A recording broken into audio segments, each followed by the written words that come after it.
Ouais, alors là j'ai une question de Sophie, qui est en couple donc depuis 5 ans, me dit-elle, avec son compagnon. Ils sont de cultures différentes. Apparemment son mec est sénégalais et elle dit que son problème, c'est que elle a tout le temps envie, elle est pleine de désirs, et que lui non. Et il ne répond pas à la spontanéité de ses envies, de ses désirs, etc. Et elle cherche un angle de vue là-dessus. Et moi, j'ai un angle. Et vous pourrez me dire, en fait, hein, vous, à quel point vous êtes chaud pour avoir l'honnêteté de reconnaître ce qui motive vos élans.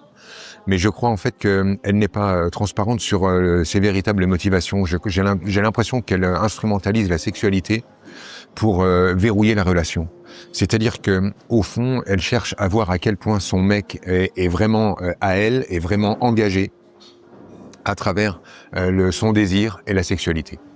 Et si en fait tu utilises la sexualité comme un outil de contrôle et de mesure d'à quel point ton mec est ton mec et à quel point il est engagé, au fond tu manques de sincérité dans tes élans, puisque tu instrumentalises toi-même ta propre sexualité pour vérifier à quel point on t'aime, on est engagé, on n'est pas en train de se foutre de ta gueule en gros, quoi.